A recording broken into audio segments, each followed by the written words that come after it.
गहरी खामोशी में डूबा हुआ जंगल जैसे सांस रोके खड़ा था और दूर कहीं पत्ते हल्के से हिल रहे थे जैसे कोई आने वाला हो।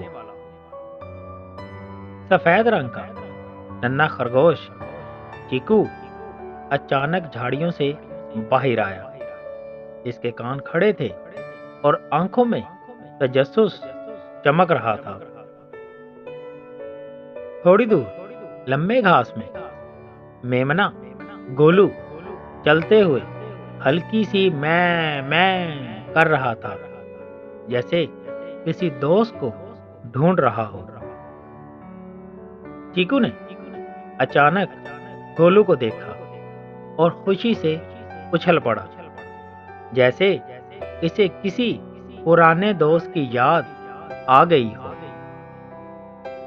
गोलू ने मुस्कुराकर सर हिलाया जैसे कह रहा हो, चलो आज कोई नया एडवेंचर करते हैं। चीकू ने एक पत्थर पर चढ़कर दूर इशारा किया, चलो गोलू आज हम जंगल के उस हिस्से में चलते हैं जहां कोई नहीं जाता। गोलू ने खौफ के मारे कदम पीछे किया मगर चीकू की हिम्मत देखकर आहिस्ता से आगे बढ़ गया। रास्ता इतना घना था कि सूरज की रोशनी भी मुश्किल से अंदर आ रही थी और दोनों आहिस्ता आहिस्ता आगे बढ़ रहे थे। अचानक एक अजीब सी आवाज गूंजी। दोनों के कदम रुक गए और दिल जोर जोर से धड़कने लगे। चीकू ने गोलू को पीछे किया और खुद आगे बढ़ा जैसे कह रहा हो, डरो नहीं, मैं हूं ना। चीकू ने घने दरख्तों के बीच से गुजरती एक हल्की सी रोशनी देखी और गोलू को कहा, लगता है रास्ता मिल गया। गोलू बड़ी मासूमियत से रोशनी की तरफ देखता रहा जैसे पहली बार जंगल का राज इसके सामने खुल रहा हो। अचानक सैकड़ों रंग बिरंगी तितलियां दोनों के इर्द गिर्द उड़ने लगी और जंगल जैसे एकदम जिंदा हो गया हो। तितलियों ने गोलू की नाक पर बैठकर इसे गुदगुदी की और वो बेइख्तियार हंसने लगा। गोलू के हंसने में अचानक दूर से बहते पानी की आवाज शामिल हो गई जैसे करीब ही कोई छोटा सा चश्मा हो। चीकू ने हंसते हुए कहा, चलो दौड़ लगाते हैं, और दोनों चश्मे की तरफ भागने लगे।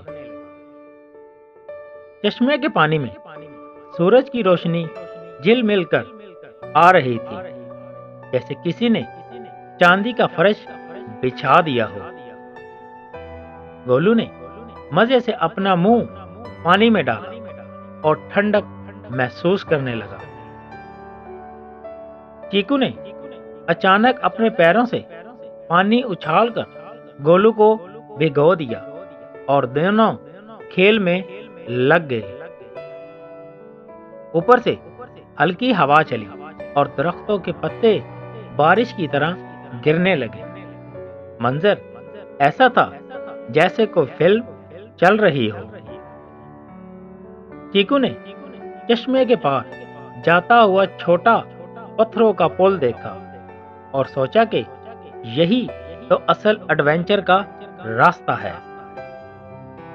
गोलू ने जैसे ही पुल पर कदम रखा, इसका पांव फिसला और वो घबराकर चीखने लगा। चीकू ने फौरन अपने नन्हे हाथों से गोलू को संभाल लिया जैसे एक बहादुर दोस्त हमेशा करता है। दोनों आहिस्ता आहिस्ता पुल पार करने लगे। दिल धड़क रहे थे मगर हिम्मत بھی بڑھ رہی تھی۔ پل پار کر کے سامنے ایک ایسا جنگل تھا جس میں درخت عجیب شکل کے تھے، جیسے کسی اور دنیا میں آ گئے ہوں۔ ہوا میں پھولوں کی عجیب لیکن مزیدار خوشبو تھی جس نے دونوں کو حیران کر دیا۔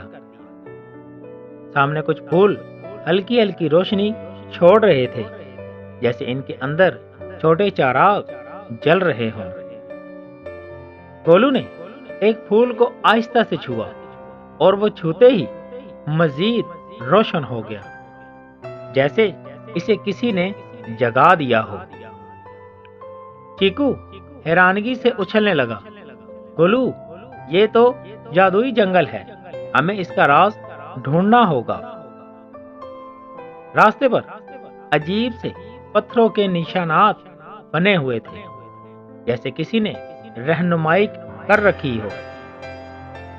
اچانک جھاڑیوں میں تیز سرسراہٹ ہوئی اور دونوں خوف سے کانپنے لگے۔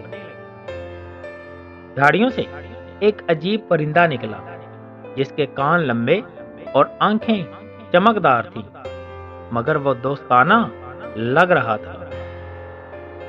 پرندے نے اپنے پروں سے اشارہ کیا، جیسے کہہ رہا ہو، میرے پیچھے آؤ، میں تمہیں کچھ اور دکھاتا ہوں۔ تھوڑی ہی دور ایک چھوٹا سا میدان تھا جہاں سینکڑوں جگنو ایسے چمک رہے تھے جیسے آسمان زمین پر اتر آیا ہو۔ گولو جگنوؤں کے بیچ خوشی سے ناچنے لگا، اس کی ہنسی پورے جنگل میں گونجتی رہی۔ چیکو بھی اچھل کر کلا بازی کھانے لگا، جیسے یہ اس کی زندگی کا سب سے خوبصورت لمحہ ہو۔ میدان کے بیچ ایک چھوٹا سا پتھر چمک رہا تھا، اور جیسے ہی دونوں قریب آئے اس کی روشنی مزید تیز ہو گئی۔ پتھر نے ہلکی آواز نکالی اور پوری جگہ روشن کر دی۔ یہ جادوئی جنگل کا دل تھا۔ چیکو نے گولو سے کہا، چلو آج کے لیے بس، ورنہ جنگل کی رات بہت گہری ہوتی ہے۔ جیسے ہی وہ واپس اپنے حصے میں پہنچے، سورج کی آخری روشنی ان پر پڑی اور کہا، دوست مل کر رہو تو ہر خطرہ چھوٹا لگتا ہے۔